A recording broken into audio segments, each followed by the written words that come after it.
Hello. Um, Hope everybody's doing well. Welcome to the final presentation for our Design to Manufacturing conference here, or virtually here at Hawkridge Systems. My name's Terrence Wu, and with me today I've got Damon Tordini. He's going to be acting as the moderator for this presentation. We're going to be talking about some tough analysis problems and what we can do to deal with that. Definitely want to have this be as lively as possible, so definitely would appreciate it if you guys can be active in the chat on the right side of your screen, and if you have questions, definitely pop into that Q&A panel and drop those questions in there. I'll try to keep my eye on it. More than likely I'll miss them, but that's why we've got Damon here. He'll be tracking that and answering your questions as we go through the presentation here. Thanks, Terrence. Good to be here. Excellent. So I'm going to go ahead and share the presentation.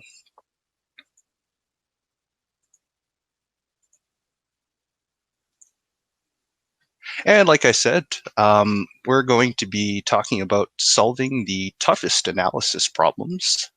There are some challenging problems that we run into in simulation, and hopefully we can share some information here that helps you take those on.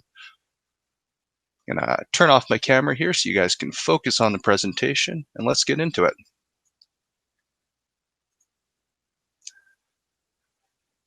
So here at Hawkridge Systems, we of course offer a variety of simulation solutions. And specifically today, we're going to be talking about challenging problems to do with finite element analysis. So out of our simulation offerings, we're going to be talking about our SOLIDWORKS simulation and SIMULIA Abaqus solutions. So right off the bat here, I want to get into what you guys are doing, find out who's in the audience. So I'd like to ask you guys a poll question. If you take a look over on the right side of your screen, you'll see a polls tab. And in there, you should see a question pop up asking which FEA software you guys use, whether you've used it in the past or currently. If you've used different FEA software over your time working with analysis, definitely feel free to check a couple of the options off. Just want to get a sense of what the experience level here is, and that'll frame our conversation throughout today's presentation. Okay, so I'm starting to see those responses come in.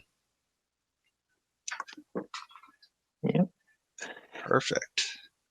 I'll leave that open for a couple more seconds here, and then I'd like to share the results with you. All right. Looks like we have quite a few people that may have used both SOLIDWORKS simulation and SIMULIA Abaqus. Yeah, hopefully you guys can see that there on my screen, little screenshot of that.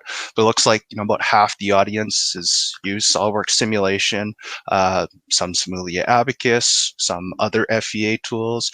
Not too many people in here that have never used FEA. A couple of you though, and you certainly, hopefully you can take something away from this as well. But that's great. That's the perfect audience for this presentation that we've prepared.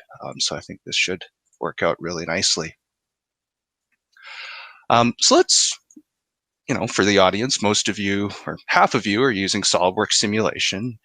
And so let's talk about that first. SOLIDWORKS simulation is a tool that we are really big fans of here at Hawkridge System. It's fully integrated within SOLIDWORKS, and we find that makes for a really nice solution because if you're familiar with using SOLIDWORKS, then you're going to have a really easy time with the simulation interface. Also, because you're not leaving to a different application when you want to do simulation, it's a really smooth workflow. We can go back and forth between analysis and CAD modeling really quickly and get through those design iterations. Also, we get a lot of really good information. SOLIDWORKS simulation has flexibility for a lot of different result types, the most common types of results that you would want, whether that's stress, displacement, factor of safety. And it works really, really well for the vast majority of situations that we need to simulate. But if you've been using SOLIDWORKS simulation for a while or other simulation tools, you've probably found some situations that are challenging. And that's really what this presentation is about, is going into those problems that aren't a slam dunk, something where you really got to start thinking about how you're going to approach the problem, these scenarios that make for challenging simulations. So I'm going to go through a list here of the things that we find pop up most often for our customers. These are the things that customers indicate to us are what gives them the most trouble. As I'm going through here, on the right side, we've got another poll open, and it's going to have the same list that I'm going through here. And I'm curious to know which of these you personally have had challenges with. So the first item here is going to be nonlinear materials. Second item is large deformations. Third is contact. We've got dynamic events. And then the last item I'm planning to talk about today is fluid structure interaction. So again, these are the 5 things that seem to come up in conversation most often with our customers. And taking a look at the poll that you guys are starting to answer here, it definitely seems to match up pretty well. Pretty even split here throughout all 5. 2 of you have gone for that cheeky last answer of nothing being too tough for you. So maybe if you can drop in the chat who you are that answered that last question, we can get some help from you with our problems in the future. All right, so for today's presentation, got a few goals. The first one is to identify these common simulation challenges. And we just did that, so we can check that off the list. And for the rest of the presentation, I want to talk about how we can approach these tough problems. What are some strategies or techniques that we can use to get through and make sure that we are able to successfully simulate these situations? We are going to focus in on Abaqus in order to do this. And so for those of you that haven't used Abaqus before or aren't currently using Abaqus, going to introduce the interface of Abaqus a little bit and the workflow, and you'll get to see the software in action. And for those of you that are using Abaqus or getting started in Abaqus, I do want to share some tips as well. So when we go through and implement these techniques, how we specifically do that for Abaqus. For those of you that aren't familiar with the tool, SIMULIA Abaqus is an advanced simulation software. It belongs to a class of tools that we historically have referred to as analyst level tools. It's been around for a long, long time, has a long, well-proven record. And historically, it's gotten these tools that fit into this sort of analyst level category have gotten a reputation for being really hard to use, typically reserved for that guy with a PhD that sits in the corner of the office and all he does is simulation all day, every day. If you don't have one of those guys in your office, maybe it's something that you would go and outsource to one of these specialists. But we've seen over the past 5 to 10 years a big push in this space to take these analyst level tools and bring them to the average engineer. We found that the 2 main things that are driving that are, one, the interfaces are getting a lot better. So it's becoming more friendly to approach. Buttons are where you'd expect them to be, things that we've always taken for granted in SOLIDWORKS. The other thing is improving the integration with our CAD tools. These tools in this analyst level category, Abaqus, when it started out, you did your modeling in Abaqus. You can still model in Abaqus, but for those of us using SOLIDWORKS, we know it's the superior CAD tool. We like to do our modeling there. And so by integrating with SOLIDWORKS, we're able to bring that information across. We don't have to do our modeling in the clunky simulation solver, but we get that advantage of having the dedicated analysis tool And that really brings a lot more control. Having all these dedicated analysis options usually allows us to fine tune how we're approaching the problem, which results in better answers. And we've got more capability for more complicated situations. So we'll be getting into those 5 items that we identified, but just before we do, I think it's an appropriate time to introduce the interface. So I'm going to switch over to Abaqus, and this is the interface. You'll see that it's got a pretty bare bones look, and it ends up being very streamlined for taking on simulation setup. The way that it's organized is we have these different areas referred to as modules, and they go through basically the same steps that we would use in SOLIDWORKS simulation in the simulation tree. We start off setting up our parts, materials, and then we start defining what type of analysis we want to run in the step module. We can define our contact interactions and connections if you want to bolt things together, weld them together. We can define our loads and boundary conditions. We mesh the model, and then we can run it and visualize the results. So we've got this layout, and as we switch through the different areas here, we'll see that the tool sets change, and it works really well for simulation setup. Now, step 1 is, of course, to generate the model, and that would be your parts, and then put them together in an assembly. Like I mentioned, Abaqus does have a full modeler built into it, which is parametric, but pretty clunky compared to SOLIDWORKS. And so usually what we recommend is for you to bring your models into Abaqus. And there's 2 ways that you can do this. For a long time, the approach was to take a DOM export, a step file, IGES, something like that, and bring it in. But more recently, we have something called the SOLIDWORKS Associative Interface. And this allows you to actually link the model in SOLIDWORKS and bring that to Abaqus associatively. The way this works, and I'll go ahead and create a brand new model here. Sure, Model 2 sounds like a good name.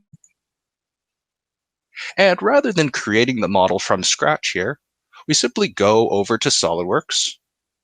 We find the assembly that we want, make any adjustments that we need, and then we turn on our Abaqus Associative Interface add-in, which looks like this. And once we turn that add-in on, we get an additional button in SOLIDWORKS. Clicking that button exports the model to Abaqus. And so when I switch back to the Abaqus interface now, we have the model. And the advantage of doing this is as I go through and I create my steps and my boundary conditions and I mesh the model, it's going to link that to the export from SOLIDWORKS. And if I do need to change something later on, let's say I want to make an adjustment to a dimension or make that fillet larger, cut a hole in this, I can go back to SOLIDWORKS, click that button again, and get the new model here. But I don't have to redo the entire setup.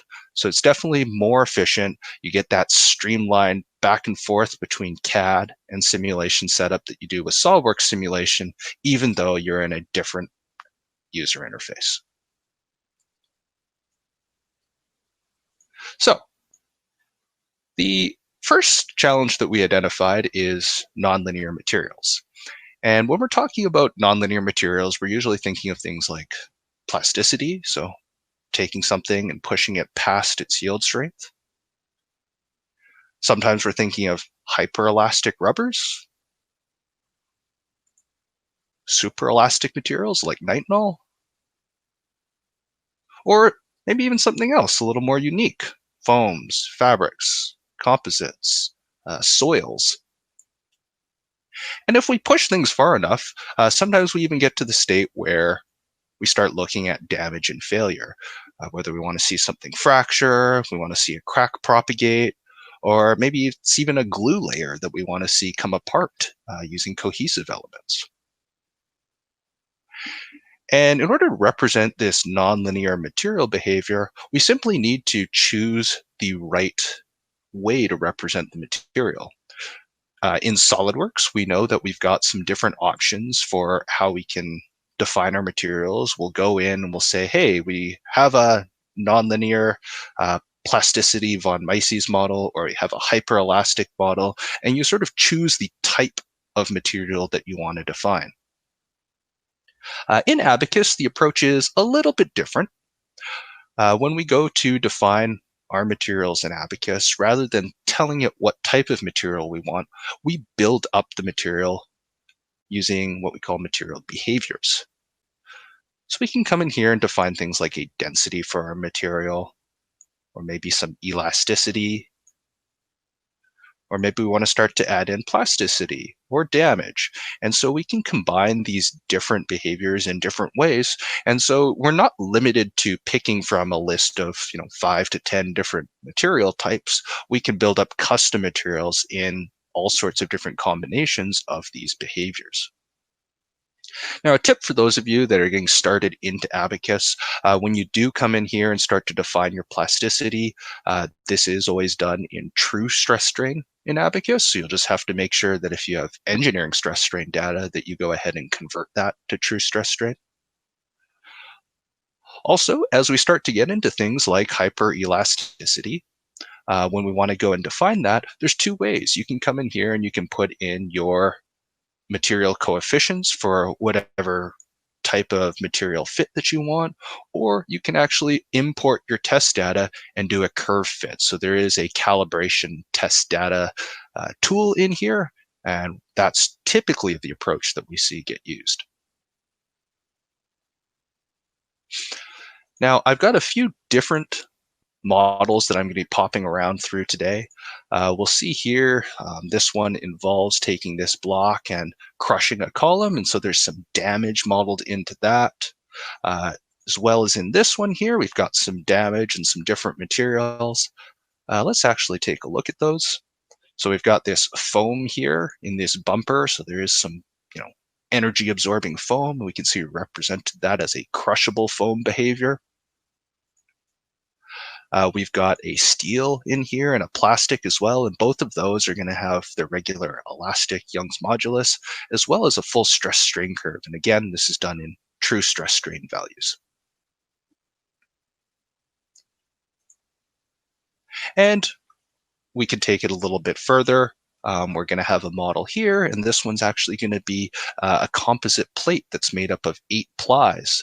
And this is sort of going beyond those material behaviors that are built into the software here. So a nice thing in Abaqus is if you find that out of this gigantic list of all the different behaviors that you want, you still don't have what you need, this software can be extended with custom user-based materials. So you can go and write your own custom material behaviors, and you can define which constants are needed for that. It is getting a little bit advanced, and it takes definitely a level of expertise, which is up there, but it's not a limitation of the software. So if you can think of how to represent that material, you've got the research to back it up, you can come in and you can create that customized behavior. And so this one is actually for a unidirectional fiber reinforced composite with hash-in damage that's been created. And this one's actually available from Dassault for use by everyone. So if that's something that you need, that's available for you. Now, as we talk about nonlinear materials, it's really hard to get away from the second item that we identified, and that's large deformations. Large deformations are really also nonlinearity. It's usually what we refer to as geometric nonlinearity.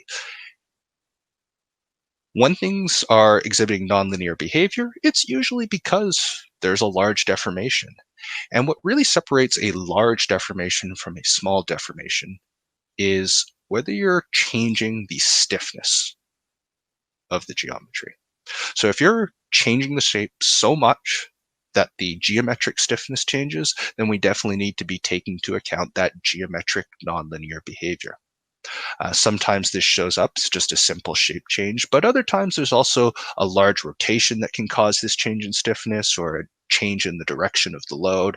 And so these are things that we want to capture when we set up our analysis.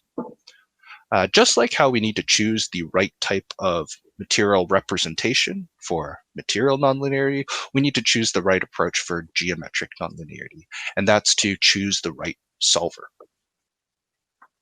So in SOLIDWORKS simulation, this means we need to be using SOLIDWORKS Simulation Premium and choosing the nonlinear study type with the large displacements option turned on.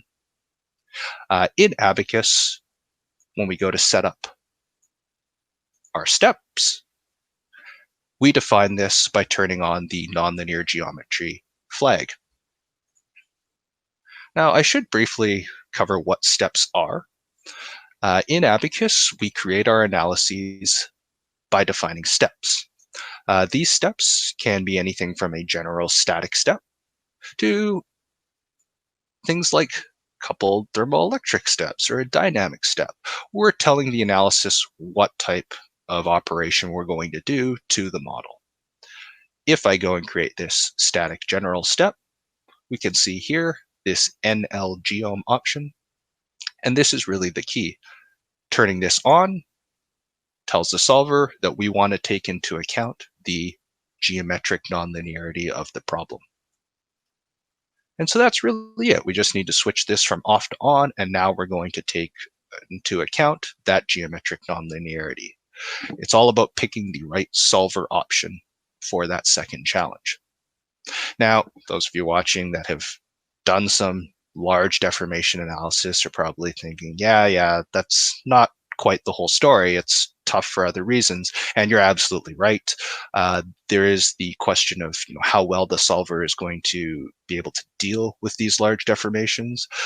Usually that comes up because of instabilities, and we're going to get to that a little bit later. But for now, just know that this is the option that we need to turn on, NL-geom. Now, the really nice thing about the way that Abaqus does this with steps is that we can go and create as many steps as we'd like and sequence them. If I switch over to the completed version, you can see that I have two steps here. I have one for inserting the clip and one for removing the clip. And so that allows me to go and create analysis like this, where the clip is going to go down and then get pulled back out. And we're going to get different results for both stages of the process. We can also insert intermediate steps. So maybe while it's half inserted, we want to take a look at something like the frequency response. We can go and do that and interrogate partway through.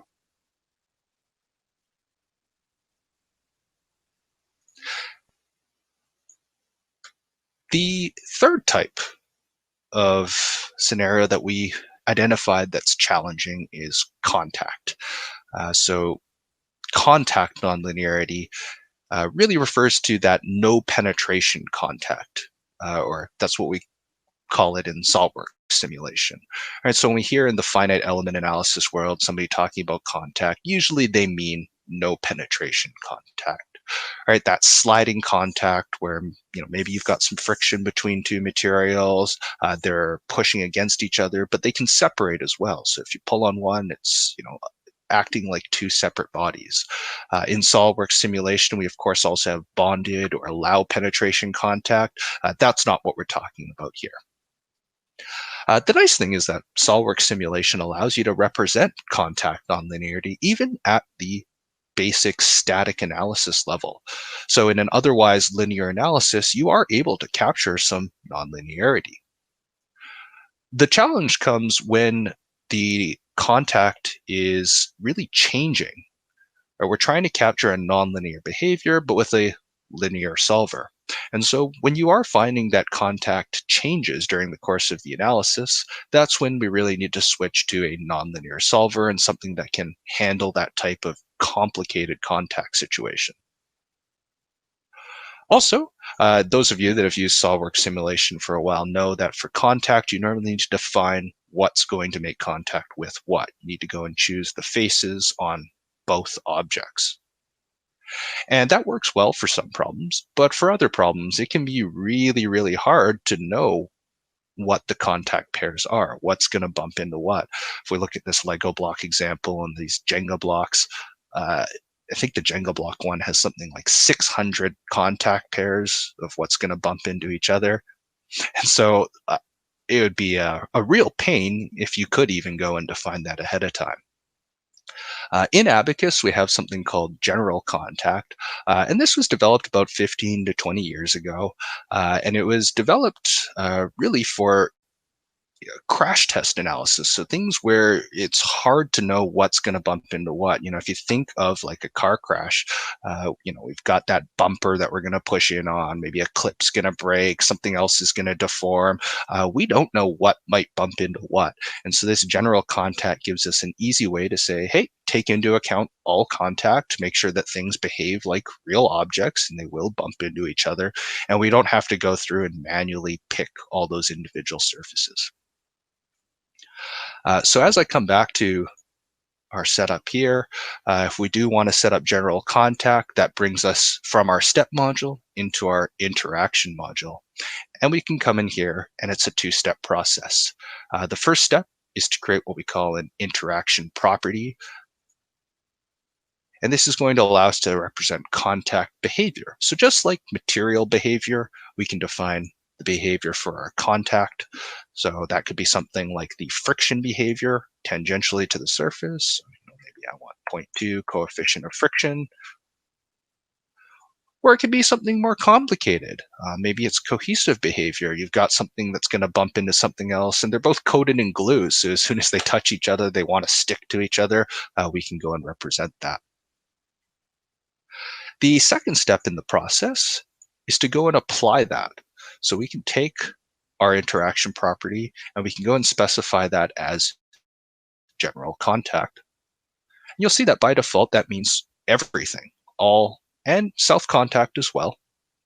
Of course, if you want to, you can manually specify surface pairs.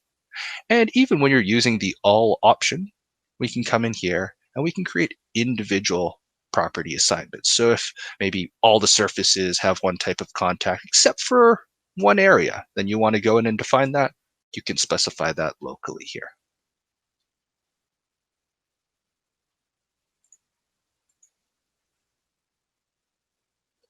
So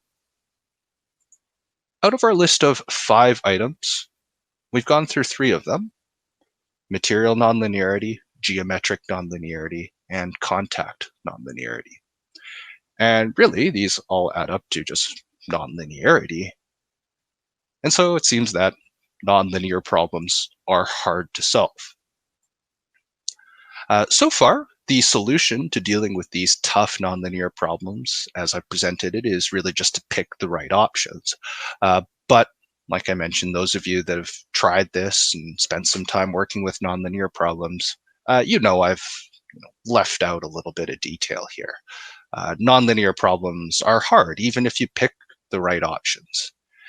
And the reason for that is nonlinear problems tend to be unstable. Right? They're unstable because of that nonlinearity, especially if you push things really far, like this example here with buckling. Maybe things are happening where something's moving quicker at one step of the process. A snap clip is a really good example of that. Things are moving pretty statically. You're snapping that buckle in, and then an object's going to pop over to somewhere else. And so this instability is really what makes nonlinear problems hard. And so I'd like to share a few different ways that you can address this. There's definitely more than a few different approaches to tackling instability, but I'm going to share 3 with you today. And these are going to ramp up from less extreme to more extreme as a solution goes. The first recommendation that I'd have is to try automatic stabilization. The reason that I recommend this first is because it's easy to use. It's basically one click, you turn it on, try running your analysis again, and hopefully it works to allow your simulation to solve.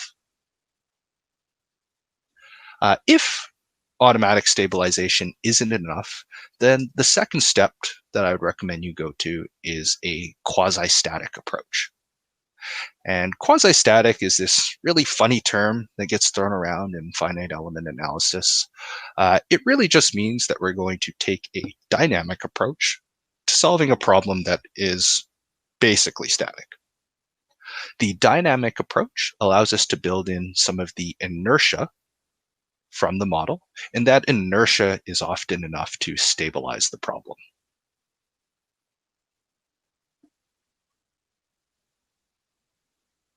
So in Abaqus, if we want to build in a automatic stabilization, maybe this problem wasn't solving for us, the way we can do that is by going into our step and editing the existing step. So let's say I'm able to insert the clip and that solves fine, but then when I'm trying to remove the clip, my solver is having trouble and it's failing on me. In here, we can go and edit the step. You can see that my NL flag is on, and right below that, we've got the option for automatic stabilization. Really easy to use. You simply turn it on. There's a couple different ways that you can stabilize the model depending on the type of instability you have. I think talking about how we choose one versus the other might be a little beyond the scope of the time we have available to us today. But I would say that most often I'm using one of these first two options. Well, definitely using one of these first two options. The damping factor is probably the one that I go for first if I know that the instability has something to do with contact or inertia. So I'd go with that one. And then we can simply try to run the analysis again. Now, if that's not good enough, it's still unstable, then like I said, the next step would be go to a quasi-static approach. In order to do that, it's a little bit more complicated. We can't just edit the existing step. We actually need to change the step from a static step to a dynamic one. Here in the step manager, we can do that by choosing the replace option. I'll take my static general step, I'll switch it to a dynamic step. And in the dynamic step, we can actually tell it that we are trying to do a quasi-static analysis.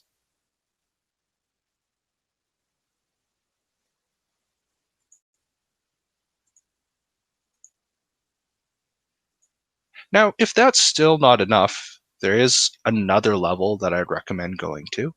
And it does really bring us to our next topic, which is dynamic events. Or if a quasi-static is a dynamic approach to a static problem, then for really, really unstable things, we just take a full dynamic approach. And for really, really dynamic things, usually the solution is to switch solvers. Abaqus comes with two solvers. We have the Abaqus standard solver and the Abaqus explicit solver. The standard solver is an implicit solver, just like the SOLIDWORKS simulation nonlinear solver. And this is the right approach for simpler, slower, static problems. But when things get to be really, really fast, then the explicit solver is going to do better. The explicit solver is based on a technique where rather than making sure we have energy or force balance at every increment, we use very, very small time steps, and then we just solve those time steps very quickly. It was developed for high-speed dynamic events, but it also works really well for quasi-static cases, anything with large amounts of instability or large deformations. And so, for things like this, where we're going to have this block and we're really going to crush this column, right, that's a large amount of deformation. And let's actually hide this out of the way so that you can see what's happening to the column there. Play that animation again, and maybe I'll step through a little more slowly for you. And you can see that as that block starts to come down onto this column, it's going to start compressing. We have that damage in the material, so it's going to start to tear and fracture apart. It's going to buckle. There's a lot of instability here. and then we start to compress and we see it fold over itself.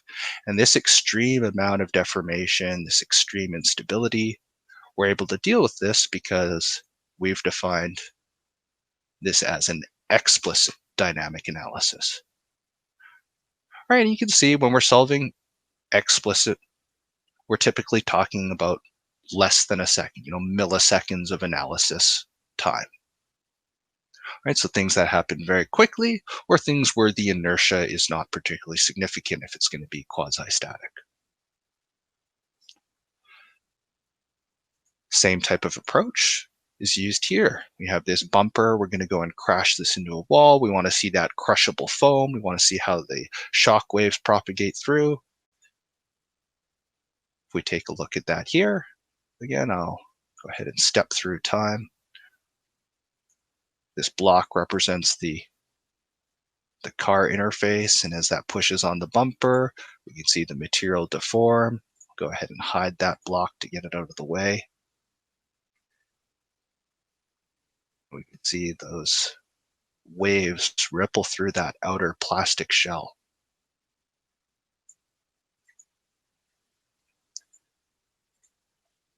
And then this example here, where we had that custom user-defined material for that fiber reinforced composite.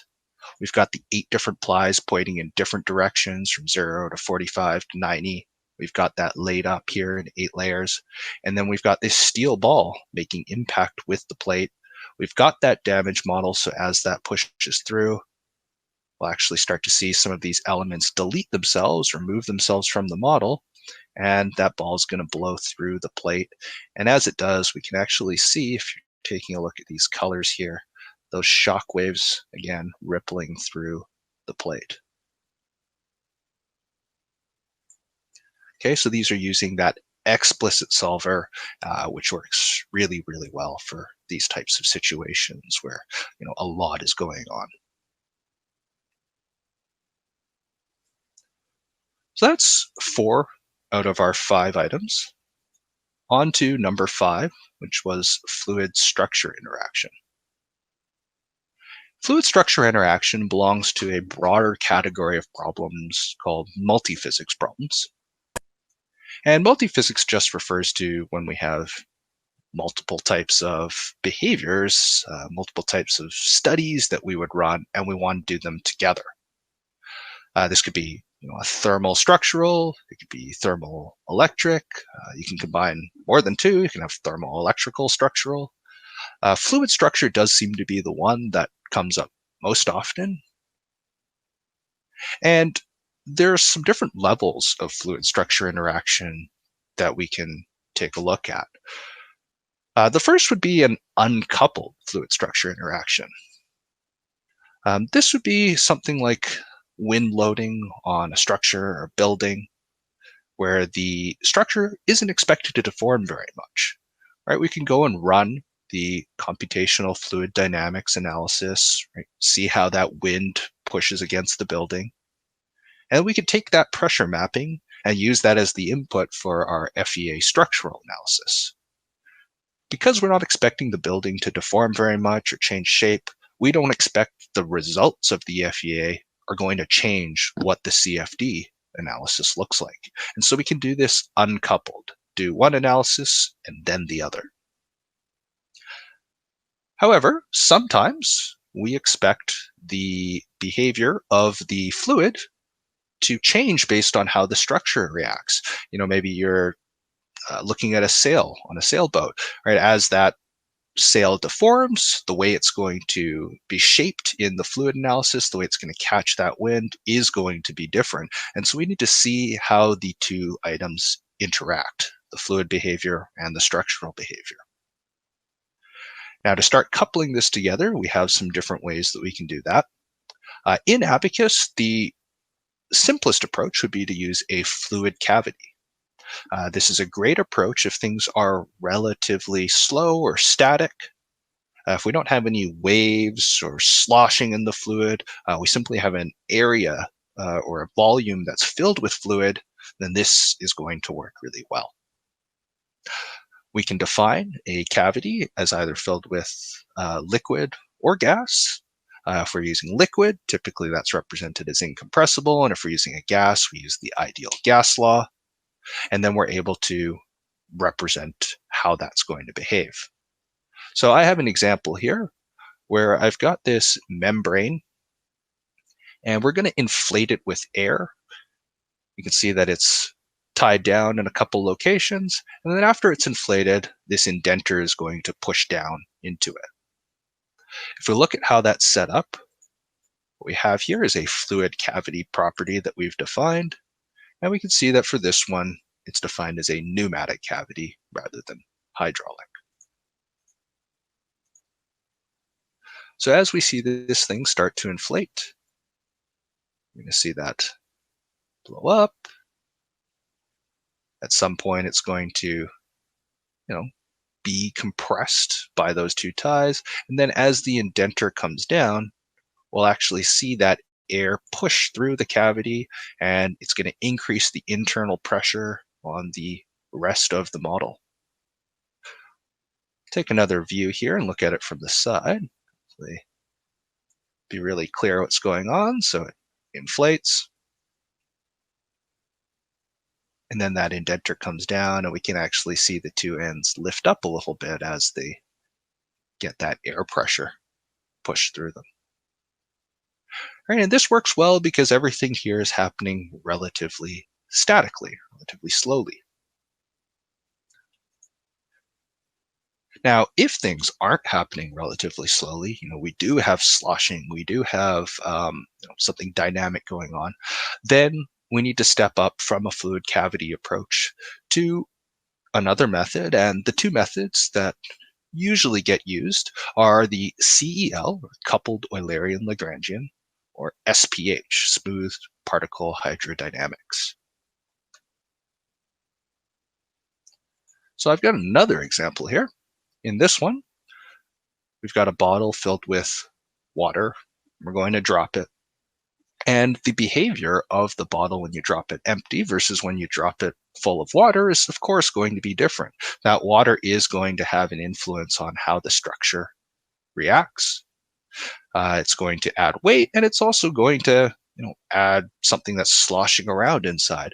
And so we'll be representing this with a CEL approach here, but really the SPH would work too. And for those of you that are in this presentation that haven't used an analyst level tool before, I realize I'm starting to get a little jargony, and it's going to get a little bit worse for a moment here, so just please bear with me. But the way that the CEL approach works is we actually define an Eulerian. So the structure that we have, the bottle, the cap, the floor, this is what we refer to as the Lagrangian. And then the fluid is represented with the Eulerian, and coupling them together gets us the coupled Eulerian Lagrangian. So this block here, this is the Eulerian mesh. You can see it's much, much larger than the bottle, and what it represents is anywhere we might expect the fluid to go. So, we're not exactly sure where the bottle is going to bounce to, so we model it a little bit larger than it needs to be. And then we instantiate the solution by telling it where the liquid is to start, and we just pick the volume inside the bottle. The mesh for the Eulerian does not move. Rather, the fluid moves around inside the mesh. Right? So it's almost like a solid grid of places that the fluid could go, and then we calculate where the fluid is moving inside of that 3D grid. In the end, once we go and run that, we get something that looks like this. You can see that bottle hit the ground. We can see that water inside sloshing around. And it's really quite interesting. You can see how the two interact, where as it comes down, that liquid and it's weighed, and it actually has contact with the inside surfaces of the bottle, and it makes the bottle bulge out to the sides. And then as it rebounds, we get that sloshing behavior.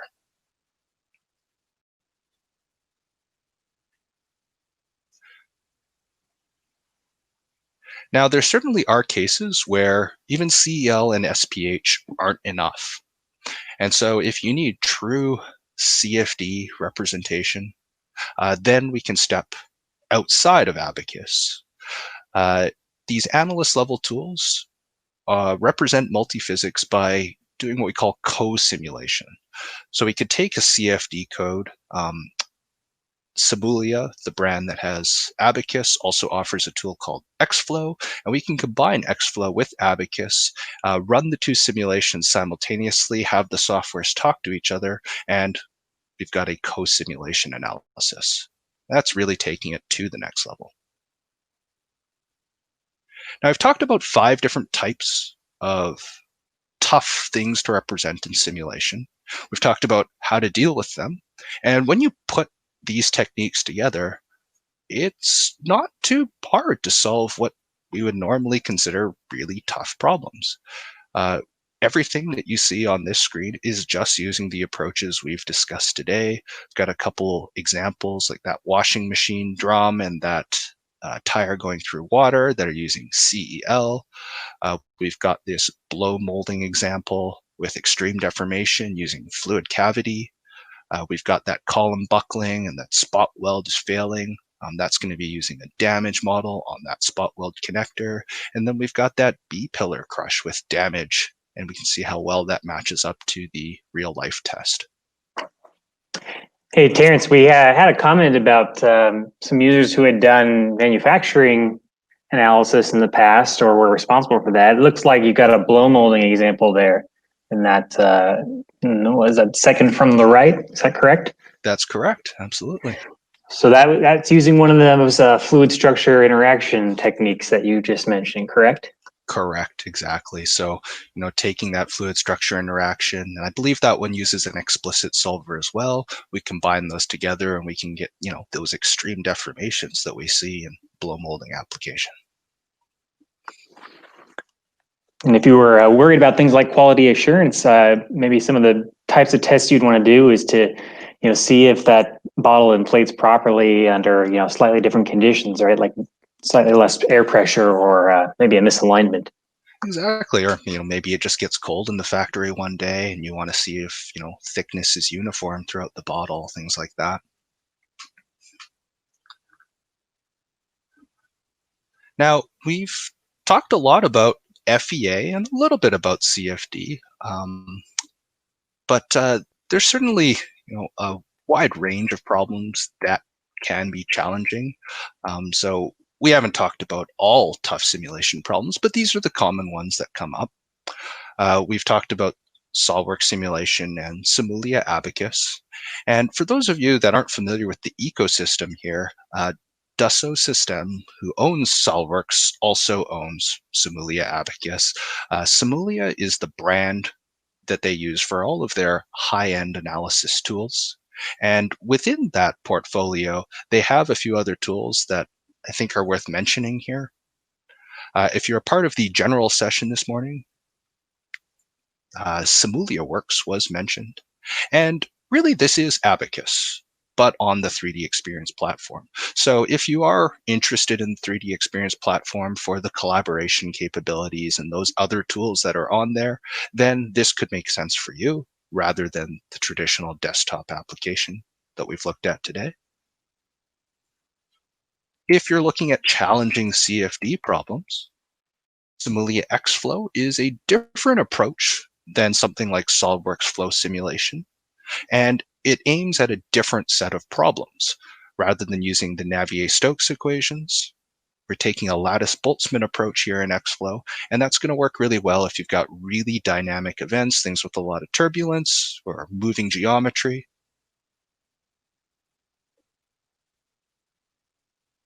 And for electromagnetic problems, we've got some capability in Abaqus, but really they're nowhere close to the abilities of SIMULIA CST Studio Suite. So this is a very complete electromagnetic simulation tool with pretty complete solver capabilities for a wide range of problems. So if you need to do your EMC testing, you'll be able to take that on for a wide range of different products and applications. Okay, so there are some other softwares that you might need to use if you've got challenging problems in different areas that aren't structural. And so that brings us to the end of the presentation today. I would like to thank everyone very much for attending. Really appreciate you being here with us virtually for the Design to Manufacturing Conference. I hope you enjoyed the content in this session and all the other sessions as well. We'll leave the session open for a few more minutes here. If you have any last questions or comments, definitely pop those into the chat and Q&A panel on the side. And as the last presentation of the conference, just one more time, I'd like to say thank you very much for attending.